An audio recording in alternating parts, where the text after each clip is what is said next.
Bonjour à tous, le DAF d'aujourd'hui au DAF Yomi, c'est le DAF Samer Gimel de Baba Kama. Et de manière à avoir un raisonnement complet, nous allons reprendre dans la Gemara au DAF Samer Bet Amoud Bet aux deux points. Donc la question qui avait été posée par la Gemara, on avait vu que Midat Tashlum et Kefel, Noeget, on avait vu que le remboursement du double dans le cas du vol s'appliquait aussi bien al devar shieshbo ou achaim sur un être vivant, donc un animal, ou alors sur une chose inanimée. La Gemara avait posé la question, Mena hanemile, d'où on apprend cela? Des Tanoura Banan, on a une braïta qui nous enseigne, Alkol devar pesha, le pasouk nous dit d'abord pour toute infraction, klal, c'est-à-dire une règle générale, al shor al chamor al se al salma, sur un bœuf, sur un âne, sur un agneau, sur une robe, sur un vêtement. Donc maintenant, la Torah nous énonce une règle particulière. Al kol aveda, chazar vekalal, on revient sur une règle générale en disant sur toute perte. Et donc quelle est la halacha, quelle est la règle d'interprétation quand on a klal, ufrat ou chlal? Quand on a une règle générale, puis une règle particulière, puis une règle générale à nouveau. Iatadan ela kien aperat. Ça veut dire qu'on va intégrer dans la règle générale uniquement ce qui ressemble à la règle particulière. La règle particulière, c'est-à-dire les animaux plus la robe. Ma'aprat meforaj davar shemetaltel vegufo mamon.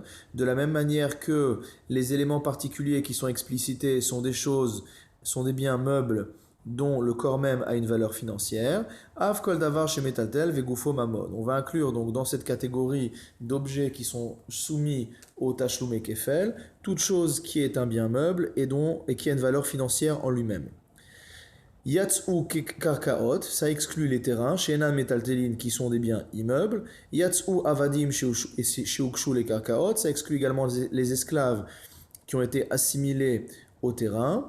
Veyatsou shtarot, également sont exclus donc les shtarot, c'est-à-dire des actes, comme par exemple on peut dire un acte de reconnaissance de dette. Chez afalpi chez metaltelin, bien que un acte de reconnaissance de dette par exemple sera un bien meuble, puisque c'est un objet qui peut se déplacer, en gufan mamon. Le corps même de l'objet qui est du papier n'a pas une valeur financière. Yatsa hekdesh, ça exclut également le cas du hekdesh, c'est-à-dire un objet qui appartient au Bet Amikdash, qui a été consacré, puisque dans le pasouk, on demande Re'ahu Ketiv. C'est marqué Re'ahu, son prochain, et donc là, en l'occurrence, un bien qui appartenait au hekdesh n'est pas un bien qui appartenait à mon prochain. Maintenant, la Gemara pose une question. Elle dit Ima prat meforaj davar shenivlato metame bemaga uvmasa. Si je dis maintenant que ce qui a été explicité dans le pasouk, c'est quelque chose dont la nevela, c'est-à-dire la dépouille, metame bemaga uvmasa, elle rend impure quand je la touche ou lorsque je la porte. Afkol davar shenivlato metame bemaga uvmasa. De même, tout animal qui rend impur lorsqu'on touche ou qu'on porte sa dépouille est inclus dedans. Af avalofot lo, mais on va exclure les ophotes, c'est-à-dire les volatiles, puisque la nevela, la dépouille d'un volatile, ne rend pas impur de la sorte. La Gemara s'étonne là-dessus et nous avait dit Umi matzita martachi, est-ce que vraiment tu peux dire une chose pareille? Veha salma ketiv, comment tu peux réduire le prat, comment tu peux réduire la règle particulière de la Gemara aux animaux dont la dépouille rend impure? Alors que dans la liste, j'ai également le vêtement. Amré, la réponse à la question est que Anan beba alechaim kamrinan. Quand je te dis cette règle-là concernant tout animal dont la dépouille rend tamé, je ne parle que des animaux bien sûr, je ne parle pas du vêtement. Emma, et donc on pourrait dire Beva alechaim davar shenivlato metame bemagav masa en davar shenivlato metame bemagav masa lo. Concernant les animaux, seront inclus dans la règle du kefel, dans la règle du remboursement du double, uniquement les animaux dont la dépouille rend impure au contact ou si on la porte, mais pas ceux qui ne rendent pas impure. Et pourquoi on peut se permettre une telle chose? On tourne la page et maintenant on commence le Daf Samer Gimel. Deha kol chad vechad klal ufrat be'apenavshe darshinanle. Car on a une règle, comme on l'avait dit, c'est Rashi qui nous l'explique, à chaque fois que on a un prat qui est plus important qu'il n'aurait dû l'être, c'est-à-dire qu'on aurait pu citer un seul animal dans le prat. Le fait qu'on cite plusieurs animaux nous permet de prendre chacun des éléments du prat et de l'interpréter de manière indépendante. Et donc on va faire un prat sur les animaux, et dans ce cas-là on va dire avalofot l'eau, on va exclure les volatiles, et donc après on fera autre chose avec le vêtement. Alors la Gemara dit imken nirtov rachamana chad prata. Si c'est comme ça, la Gemara elle aurait dû mentionner un seul prat. Pourquoi elle a mentionné tous ces pratim-là? He nirtov rachamana. Alors la question qui se pose, si tu me dis maintenant que la Torah n'avait pas besoin de dire plusieurs prats, si on avait dit un taureau et une robe, on aurait déjà eu deux pratim différents. Pourquoi j'ai plusieurs animaux? Alors la Gemara va essayer de raisonner par l'absurde. Elle va nous dire, et nirtov rachamana, quel animal finalement la Torah aurait dû retenir? I katav rachamana shor, si la Torah n'avait retenu que le taureau par exemple. Hava amina, qu'est-ce que j'aurais pu dire? Karav legabe misbeach en, shien karev legabe misbeach lo. J'aurais pu dire que n'est inclus dans la règle du kefel qu'un animal qui peut être offert sur l'autel, comme le taureau. Mais qu'un animal qui ne peut pas être offert sur l'autel n'est pas inclus dans la règle du kefel. C'est pour ça qu'on est obligé de dire d'autres animaux qui ne sont pas offerts, comme par exemple le chamor. Vei katavra chamana chamor. Maintenant, si la Torah elle m'avait dit uniquement l'âne, hava amina kadosh bifchora en, shen kadosh bifchora lo, j'aurais pu penser que la Torah ne réclamait le remboursement du kefel que si le vol avait eu pour objet un animal qui est soumis à la sanctification du premier-né, comme c'est le cas de l'âne, et pas les autres. Donc c'est pour ça qu'on a été obligé de dire les autres. Amre imken, alors la Gemara elle répond à ça. Imken nirtov rachamana shor vachamor. Dans ce cas-là, la Torah elle aurait pu dire le taureau et l'âne. Comme ça, on se serait trompé ni dans un sens ni dans l'autre. Mais maintenant, c'est l'amali. Pourquoi j'ai rajouté l'agneau? Shma mina leatouye ofot. C'est pourquoi je suis obligé de conclure que la seule raison pour laquelle on a rajouté c'est pour dire qu'il faut inclure les ophotes. Pourquoi une telle conclusion? Parce que finalement, on n'avait pas besoin de c'est le cas de l'agneau ne rajoute rien. Donc ça veut dire que si on rajoute ce cas de l'agneau, c'est pour inclure quelque chose d'autre qui ne pouvait pas être appris par les animaux précédents. Et qu'est-ce qui ne pouvait pas être appris par les animaux précédents? C'est un animal dont la dépouille ne peut pas rendre impur ni au contact, ni en l'apportant. Alors la Gemara pose une question et elle dit Ve'ema leatouye ofot théorim doumia dese. Si tu viens me dire que l'agneau il est venu pour nous permettre d'inclure les volatiles, on devrait limiter cette inclusion aux seuls volatiles purs, c'est-à-dire kasher. Doumia dese qui ressemble à ce titre-là à l'agneau, qui lui aussi est pur et kasher. Dimtame begadim abet ablia. Car quelle particularité ont ces volatiles kasher? C'est que si j'avale un morceau de chair d'un animal qui n'a pas été, donc qui est névéla, donc de la dépouille d'un volatile, dans ce cas-là, c'est ni au contact ni au port, mais en mangeant un morceau de cet animal-là, alors je suis metame begadim. Je vais communiquer l'impureté aux vêtements. Donc ça ressemble un petit peu au cas des autres animaux qu'on a cités, donc le shor, le c, dont le contact de la nevela va entraîner également une impureté. Aval ofot temeim delet beu tum'a. Mais par contre, les volatiles non cachers qui n'ont pas cette tum'a, ça veut dire quelqu'un, delomitam ebgadim abet ablia, dire que si quelqu'un avalait par exemple un morceau de chair de cigogne, qui est un volatile non cachère, alors lomitam ebgadim abet ablia, il ne devient pas transmetteur d'impureté aux vêtements. Et dans ce cas-là, ces animaux-là, ces volatiles-là, on n'aurait pas dû, on ne les inclut pas, donc à cause de ce raisonnement. Et donc du coup, c'est en contradiction avec notre conclusion dans la Mishnah, qui était dans la Braïta, de dire que toute chose qui avait une valeur financière dans son corps propre et qui était un bien meuble, étaient inclus dans les tachloumé kefel, puisque de cette manière-là, on vient d'exclure les oiseaux non cachers. Alors, la Gemara répond à ça en disant Kol ribouyahu. Dans le passou qui est marqué Al kol devar pesha. Pour toute infraction. Et donc le mot de kol, c'est un ribouille. Ça veut dire que ça vient inclure. Et donc on peut apprendre grâce à ce kol qu'on va inclure même ces animaux qui a priori auraient dû être exclus par le raisonnement. La Gemara s'étonne en disant Vechol hecha de katav kol ribouyahu. Est-ce que vraiment à chaque fois qu'il y a marqué kol, c'est pour inclure des cas supplémentaires?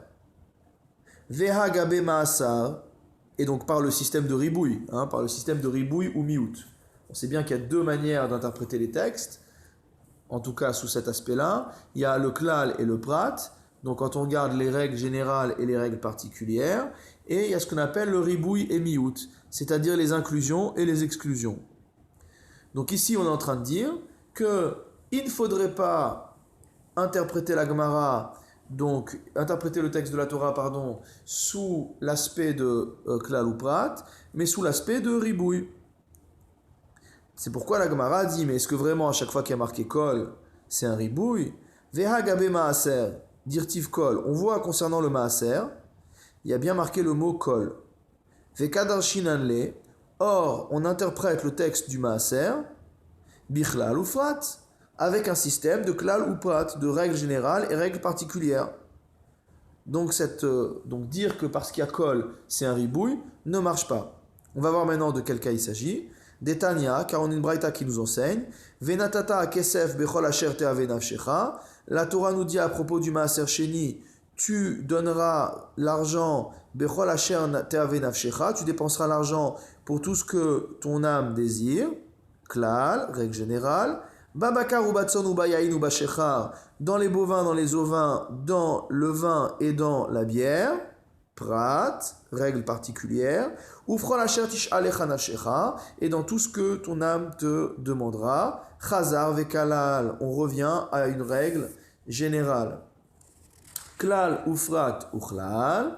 Donc on a à nouveau une règle générale, une règle particulière et une règle générale. Iatadan et la ken aperat. On va déterminer que la règle générale est limitée à ce qui ressemble à la règle particulière, c'est-à-dire ma prat, meforach, peri, mi peri. De la même manière que ce qui est explicité par la Torah en tant que règle particulière, c'est un fruit qui vient d'un autre fruit. Vegidoule karka, et qui pousse du sol, que ce soit pour le vin, la bière ou pour les animaux. Afkol peri mi peri vegidoule karka. On va inclure dans ce qu'on peut acheter, ce qu'on peut dépenser avec le maaser sheni, tout ce qui est fruit issu d'un autre fruit et qui pousse sur la terre. Donc on voit bien ici qu'on a kol et qu'on a un klal ou prat ou klal et qu'on ne fonctionne pas du tout sous la règle du ribouille. Amré, on a enseigné Bechol klala kol ribouyahu. On peut répondre à cette contradiction en disant qu'il faut faire une distinction claire entre les cas où la Torah a écrit Bechol, comme ici dans le texte du Maaser où il y a marqué Bechol asher te'ave nafshecha, dans tout. Dans ce cas-là, quand il y a marqué Bechol, ça va être interprété sous la règle du klal. Mais quand il y a marqué Kol tout seul, alors là, ça va être interprété sous forme de ribouille. Veibaitema, autre réponse possible, Kol klalahu. On va dire que oui. Kol, c'est bien un klal. Mihu kol deacha. Mais le kol qui est ici enseigné à propos de notre cas du double remboursement, ribouyahu, dans ce cas particulier, c'est un ribouille. Mikedi ketiv meikera klal ufrat uchlal. Au début de la paracha, on a déjà vu un klal ou prat uchlal. Comment ça? Il y a marqué kiiten ish el reu. Lorsqu'un homme donnera à son prochain, ça c'est klal, c'est une règle générale. Kesef okelim, de l'argent ou des objets, prat, c'est une règle générale, une règle particulière. Lishmor, à garder. Hadar vekalal, on revient à nouveau à une règle générale. Et donc maintenant, si tu viens me dire que le pasuk qui a la suite, qui me dit pour toute infraction, al kol devar pesha, que ça vient également pour une règle de klal ufrat, nirtov rachamana leane prate, gabe haer klal ufrat. Pourquoi la Torah n'a pas déjà inclus les choses qu'on voulait mettre dans le prat? Pourquoi elle ne les a pas déjà incluses dans le premier klal ufrat uchlal? Pourquoi faire deux fois klal ufrat uchlal, une fois après l'autre? Alcool devar pesha la mali. À quoi sert ce alcool devar pesha? Shma mina ribouyahu. Tu es obligé de dire que ça vient nous enseigner un ribouille. C'est-à-dire que comme on a deux... Normalement, quand il y a marqué kol, effectivement, c'est klal ou prat uchlal. Mais comme ici, on a deux fois klal ou prat uchlal de suite, et qu'on aurait pu inclure les pratim du deuxième dans les premiers pratim, alors on est obligé de dire que le deuxième klal ou prat uchlal ne doit pas être interprété de la sorte, et que le kol doit être interprété sous forme d'un ribouille. Une fois qu'on est arrivé à cette conclusion intermédiaire, la Gemara demande Hashta de amart kol ribouyahu. Maintenant que tu as établi que ce kol est bien un ribouille, kol hane prate lamali, à quoi servent finalement tous les détails qui sont donnés après? Le taureau, l'âne, l'agneau, le vêtement. Pourquoi rajouter tout ça? On a déjà une règle générale pour dire qu'on inclut tout là-dedans. La Gemara va devoir nous expliquer donc à quoi sert chacun des termes. Chad, les ma'ote kaka. Le premier animal qui est listé va servir à exclure les biens immeubles, puisque on a précisé qu'il s'agissait d'un bien meuble, par exemple shor. Vechad, les ma'ote avadim. Le deuxième animal qui va être cité va me servir à exclure les esclaves, qui ont été comparés, comme on le sait, comme on l'a dit plusieurs fois dans la Gemara, au terrain. Vechad, les ma'ote shtarot. Le troisième animal va venir exclure les actes, c'est-à-dire les papiers ayant une conséquence financière mais pas une valeur financière en soi. Salma, et maintenant le vêtement, les ma'ote davar sheno mesuyam. C'est pour exclure une chose qui ne porte pas de signe distinctif permettant de le reconnaître, puisque on se rappelle maintenant que nous parlons de Aveda. On parle dans ce passouk-là d'un objet perdu. Donc les trois animaux sont venus pour exclure les biens immeubles, les esclaves et les papiers. Et la robe elle-même est venue exclure de la règle de Hashevat Aveda les objets qui n'ont pas de siman, qui n'ont pas de signe distinctif, qui permettrait d'en identifier le propriétaire. Al kol Aveda, maintenant la Torah a également précisé sur toute perte, mot à mot. Pourquoi rajouter encore cette parole générale, cette règle générale, ce ribouille? Rabbi Chia bar Abba. C'est pour qu'on puisse faire l'enseignement qu'a fait Rabbi Chia bar Abba. De Amar Rabbi Chia bar Abba ma Rabbi Yochanan. Car Rabbi Chia bar Abba a enseigné au nom de Rabbi Yochanan. Hato'en ta'anad ganav ba'aveda. Celui qui prétexte avoir été volé concernant une perte, c'est-à-dire quelqu'un a trouvé un objet perdu et quand on vient chercher l'objet chez lui, il dit non, on me l'a volé, et des témoins viennent et témoignent que c'est bien lui qui a volé lui-même l'objet. Dans ce cas-là, Meshalem Tashlume Kefel, il doit rembourser le double de l'objet, chez Nehemar, ainsi qu'il est dit, Alkol Aveda, Asher Yomar, etc. Pour toute perte à propos de laquelle il dira, etc. Tnan Hatam. On enseigne dans la Mishnah, une Mishnah qu'on trouvera plus loin. Hechan Pigdoni, Amarle Avad. Dans le cas d'une personne qui vient voir un shomer chinam, quelqu'un qui gardait de manière bénévole un objet. Il vient le voir et il lui dit Hechan Pigdoni, où est l'objet que je t'ai remis en gage? Amarle Avad. Et il dit je l'ai perdu. Or, on sait quoi? On sait qu'un shomer chinam, quelqu'un qui est gardien sans salaire, n'a pas d'obligation de remboursement en cas de perte. Qu'est-ce que fait le propriétaire du gage? Il lui dit Mashbi'acha ani. Je vais te faire jurer que c'est vraiment ce qui s'est passé. Ve'amar amen. Le chômeur répond amen, c'est-à-dire je suis d'accord de jurer. Ve'aedim eidimoto she'achalo. Et maintenant on a des témoins qui viennent et qui affirment que lui-même, le gardien, a mangé le gage. Meshalem est à Keren. Il n'a à rembourser que le principal. Il avait remis en gage une bouteille de whisky qui coûte 20 euros. Il y a des témoins comme quoi il a bu la bouteille lui-même, il rembourse les 20 euros. Hoda al piatzmo.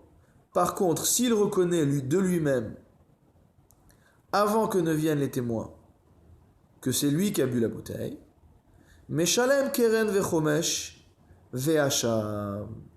Il doit rembourser au propriétaire non seulement le principal, c'est-à-dire dans notre cas les 20 euros, vechomesh, et un cinquième du principal, donc en pénalité, ve'asham, et il doit en plus offrir un korban hacham. Rashi explique qu'on apprend du pasuk de Vaïkra qui dit O mikol asher ishava alav la sheker. Et donc ce pasuk-là s'applique au hacham gezelot, c'est-à-dire au korban hacham, au sacrifice hacham qu'on offre en cas de vol. Et bien que ce ne soit pas explicité là-bas dans Vaïkra, que l'on parle d'un cas où la personne a reconnu elle-même, on le trouve dans Parashat Naso, le pasuk V'idvadu et ratatam, et ils ont confessé leur faute. Vechomesh nami eno belo hacham, et Rashi précise enfin que il n'y a pas de paiement du cinquième sans hacham. Donc quand on combine l'ensemble de ces principes, on arrive à notre halakha que si la personne reconnaît d'elle-même, elle devra payer le principal, le cinquième supplémentaire et apporter un korban hacham. Katane miha, on enseigne toutefois betoen ta'anat ganav, à propos de celui qui prétend avoir été dérobé de l'objet qui lui avait été remis en gage, dim shalem tashlume kefel, qu'il doit rembourser le double. Aval betoen ta'anat avad, mais que dans le cas où la personne prétend avoir perdu l'objet, lo meshalem tashlume kefel, il ne paiera pas le double. Va filu toen ta'anat ganav, et même la personne qui prétend avoir été dérobée, bishvua ou dimshalem tashlume kefel, c'est uniquement s'il a porté serment, et faux serment en l'occurrence, qu'on lui a volé l'objet, qu'il doit payer le double. Aval shelo bishvua, eno meshalem tashlume kefel. Mais dans le cas où il n'a pas juré, il n'a pas à payer le double. Donc la question, c'est d'où on apprend cette nuance qui est faite par la Torah entre le cas du shomer chinam qui prétend qu'on lui a volé l'objet qui est en pikadon chez lui, de celui qui prétend qu'il l'a perdu, et d'où on voit également que la chevoua, le faux serment, est nécessaire à condamner la personne à payer le double. La Gemara pose la question, Mena hanemile, d'où apprend-on ces dinim? Des Tanu Rabanan, on a une braïta qui enseigne. Imimatse haganav, dans le passouk qui est marqué, si on lit le passouk complet, Ki iten ish el reu kesef okelim, si un homme remet à son prochain de l'argent ou des objets, l'ishmor à garder. Vegunav mi betaish, et qu'ils ont été volés de la maison de cet homme. Imimatse haganav, yeshalem shenaim. Si on trouve le voleur, il devra rembourser le double. Qu'est-ce que nous dit la Braïta? Betoen ta'anat ganav akatuv medaber. Quand la Torah te dit que ça a été volé de la maison de la personne, on ne te dit pas que vraiment ça a été volé. On te parle du cas où le chômeur prétend que ça a été volé. Betoen ta'anat ganav hakatuv medaber. C'est bien de ce cas-là que te parle la Torah.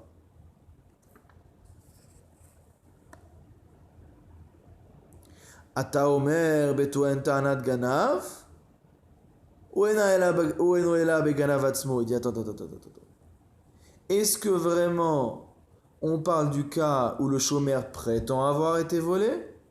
Ou est-ce qu'on parle pas plutôt, si on lit le pshat du texte, au cas où il a volé lui-même?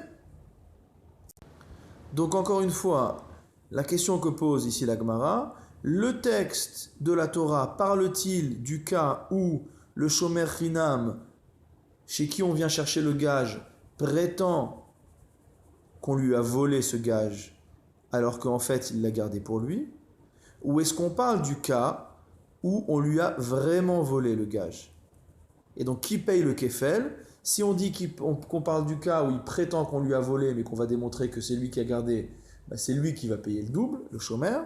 Si on dit qu'on parle d'un cas où il a vraiment été volé, c'est le voleur qui va payer le double. Réponse de la Gemara, enfin de la Braïta en l'occurrence. Keshéou, puisqu'on est toujours dans la Braïta, Keshéou Omer imlo imatse aganav, lorsque la Torah te dit, si on ne trouve pas le voleur, fin du pasouk, et shalem shnaim lereu, il remboursera le double à son prochain. Ça veut dire qu'on parle de quoi? Betoen ta'anat ganav hakatuv medaber. On en déduit de là qu'on parle du cas où le chômeur prétend avoir été volé. Parce que sinon, on ne peut pas dire si on ne trouve pas le voleur, puisqu'il y a quelqu'un qui paye le double. Donc si c'est le cas où vraiment il a été volé et il y a quelqu'un qui paye le double, ça veut dire que le voleur, on l'a trouvé. Donc si la Torah te dit qu'il faut payer le double et qu'elle te dit si on n'a pas trouvé le voleur, ça veut dire qu'en fait, c'est le chômeur qui prétendait avoir été dérobé. On continue dans la Gemara. Tout le monde est d'accord à dire Imlo imatse aganav, que le pasouk qui nous dit que si on ne trouve pas le voleur, etc., Betoen ta'anat ganav ketiv, que ça parle bien du cas où le chômeur prétend avoir été volé. Maïmashma, mais comment on déduit ça du pasouk?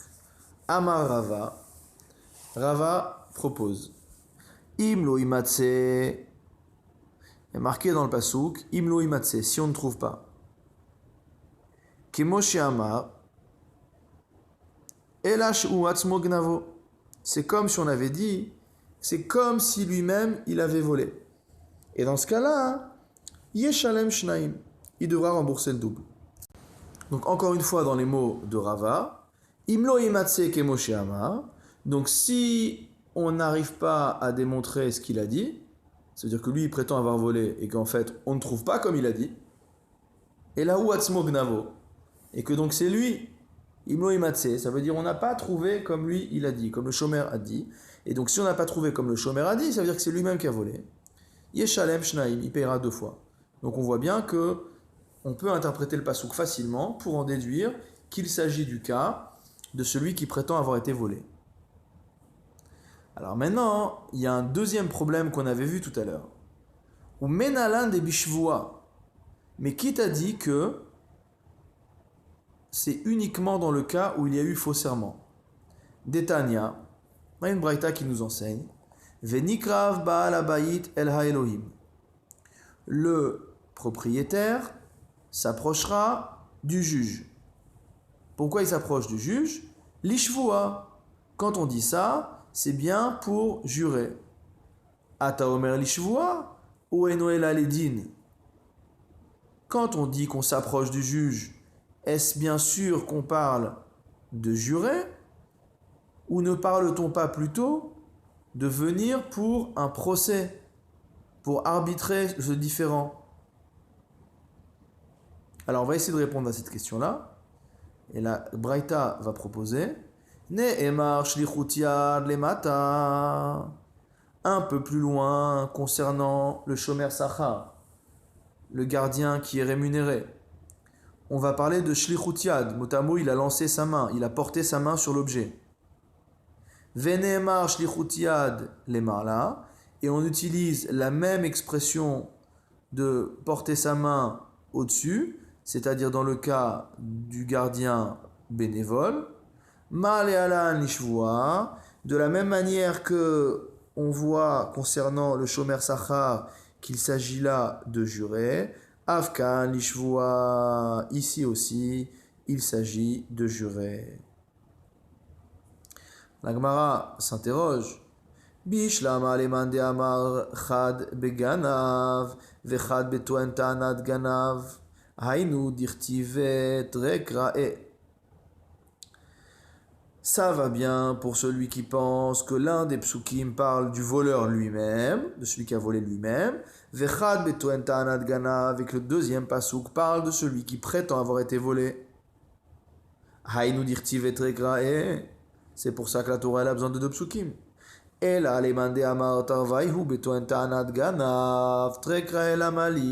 Mais si tu viens me dire que les deux psukim parlent tous les deux du même cas, à savoir du chômeur qui prétend qu'on l'a volé alors que c'est lui-même qui a volé l'objet, pourquoi j'ai besoin de deux psukim?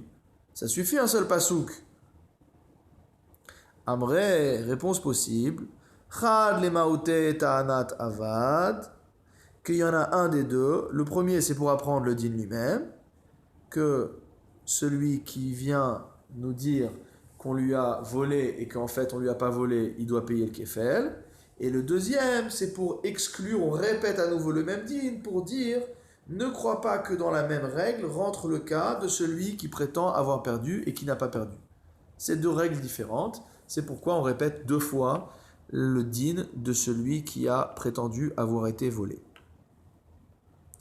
Maintenant, pour celui qui pense de manière plus pshatique, de manière plus simple et plus logique, à nos yeux en tout cas, qu'un pasouk parle d'une chose et un pasouk parle de l'autre, c'est-à-dire que le premier pasouk parle du ganav, de celui qui a volé lui-même l'objet, vechad betoen ta'anat ganav, et que le deuxième pasouk parle de celui qui prétend qu'on lui a volé l'objet, des lomiyater, et donc il n'y a pas de pasouk en trop. Les ma'oteta avad menale, d'où maintenant on est coincé pour exclure le cas de celui qui prétend qu'il a perdu. Dire notre deuxième lecture qui est de dire un pasouk parle de celui qui a volé, un pasouk parle de celui qui prétend avoir été volé, elle est plus logique au niveau du texte de la Torah, ça nous satisfait plus de voir que la Torah ne répète pas deux fois la même chose, mais maintenant on a un problème, c'est qu'on ne sait plus comment exclure le cas de celui qui prétend avoir perdu. La Gemara répond à ça, mi ganav haganav, du fait qu'il y a marqué haganav. On aurait pu dire ganav tout court. Le fait qu'on a rajouté haganav, c'est pour nous dire que c'est uniquement dans le cas du vol et pas dans le cas de celui qui prétend qu'il a perdu. Ulman de amar tarvaihu betoen ta'anat ganav. Maintenant, pour celui qui pense que les deux psukim sont venus enseigner le cas de celui qui prétend qu'on lui a volé, des mietle toen ta'anat avad, et donc que cela sert à exclure le cas de la personne prétendant avoir perdu l'objet. Ganav haganav, maïdarishbe, qu'est-ce qu'il va faire de ce hé supplémentaire? Amarlach, il te répondra, mi baele lichde Rabbi Chia bar Abba ma Rabbi Yochanan. Je vais en avoir besoin pour l'enseignement de Rabbi Chia bar Abba au nom de Rabbi Yochanan. Comment ça? De'amar Rabbi Chia bar Abba ma Rabbi Yochanan, car Rabbi Chia bar Abba enseigne au nom de Rabbi Yochanan, hato'en ta'anat ganav befikadon, celui qui prétend avoir été volé l'objet qui lui avait été remis en dépôt, meshalem tashlume kefel, doit payer le double. Tavar ou mahar, si jamais il s'agit d'un animal shor ou sé, et qu'il l'a égorgé ou qu'il l'a vendu, meshalem tashlume arba'a vachamisha, il devra rembourser le quadruple ou le quintuple en fonction de l'animal dont il s'agit. Rashi explique, meshalem tashlume arba'a vachamisha, il devra payer le quadruple ou le quintuple, Keganav atzmo, comme le voleur lui-même. Des nafkale mi ganav haganav. Et donc ça, on l'apprend du he. Ça veut dire, celui qui aurait vendu ou qui aurait égorgé l'animal, on le rajoute au voleur, haganav, on rajoute, et on lui dit, il sera semblable au voleur, au sens où il devra payer le quadruple et le quintuple. Leman de amar chad beganav vechad betoen ta'anat ganav. Maintenant la question revient pour celui qui pense que l'un des psukim parle du voleur lui-même et que le deuxième pasuk parle de celui qui prétend avoir été volé. De hay ganav haganav apke lemaute ta'anat avad, et qui avait utilisé le fameux he supplémentaire pour exclure le cas de la personne qui prétend qu'on lui a volé l'objet. De Rabbi Chia bar Abba menale, d'où maintenant il va tirer le din de Rabbi Chia bar Abba, selon lequel Tavach ou Machar il doit payer 4 ou 5.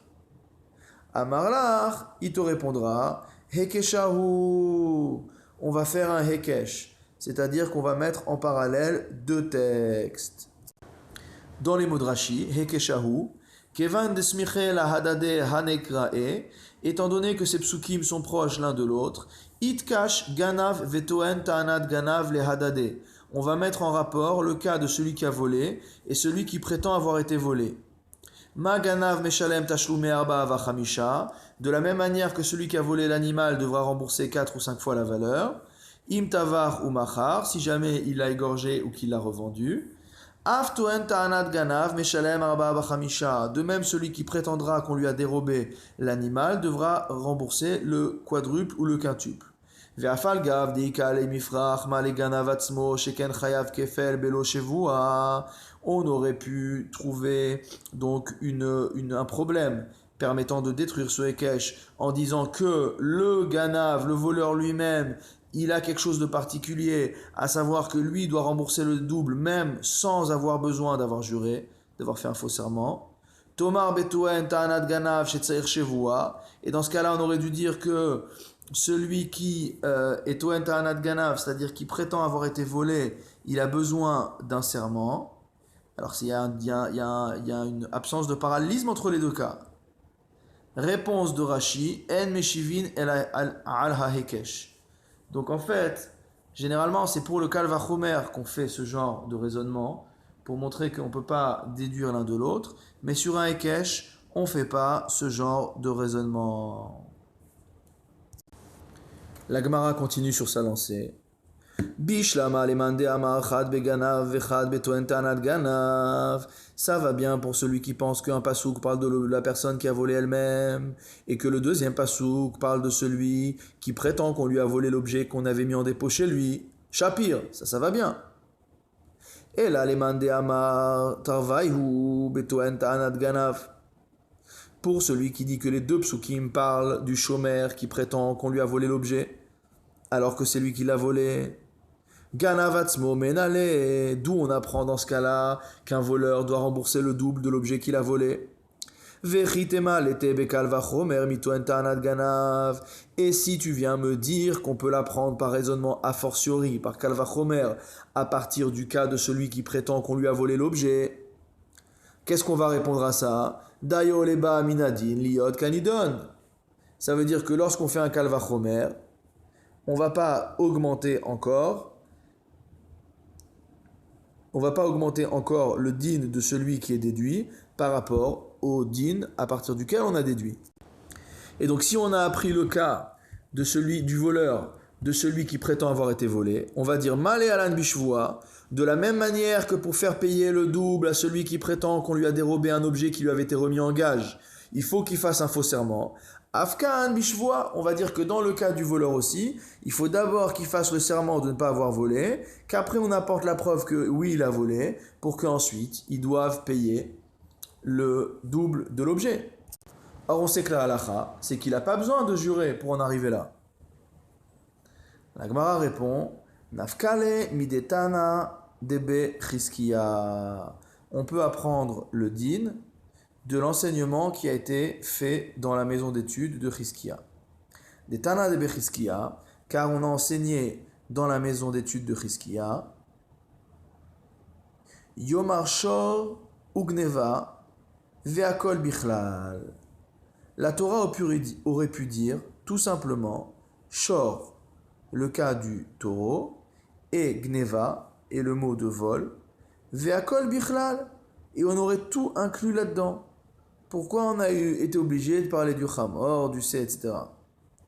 Iluka Haïti Omer, c'est parce que si je n'avais parlé que du taureau et du vol, j'aurais pu dire quoi? Ma'aprat meforash karev legabe misbeach.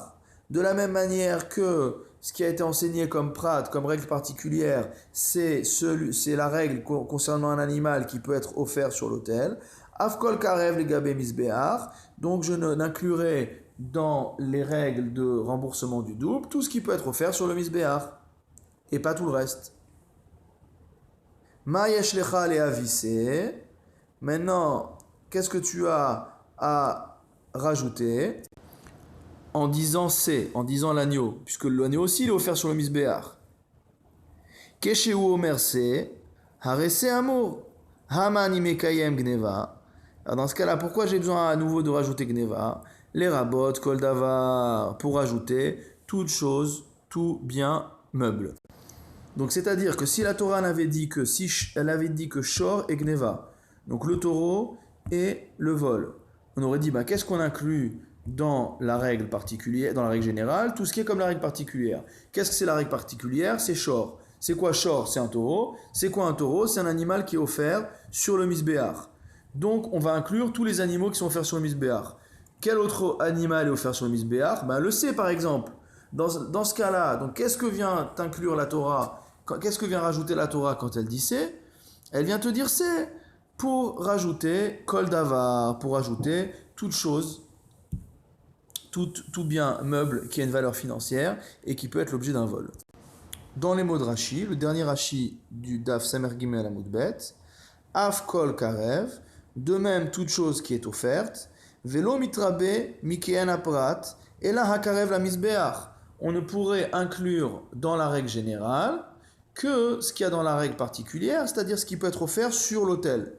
Les achi katavse, c'est pour ça que la Torah a rajouté le mot de C, des lotema kol le atouye karev la misbeach, pour que tu ne dises pas que le mot kol vient inclure les choses qui peuvent être offertes sur le misbeach. Ka'ate. Pourquoi? Dema yeshlecha leavi shekarev la misbeach velo nirtav befirouche. C'est, il dit parce que qu'est-ce que tu as à inclure qui est offert sur le misbéach et qui n'a pas été écrit explicitement? C'était l'agneau justement. Alors maintenant, chez Omer c'est, quand la Torah te dit le cas de l'agneau, dont tu n'avais pas besoin parce qu'on aurait pu l'inclure avec ce qui précède, harese amour. Hamani mekayem gneva. Alors maintenant, ok, on a le cas du C.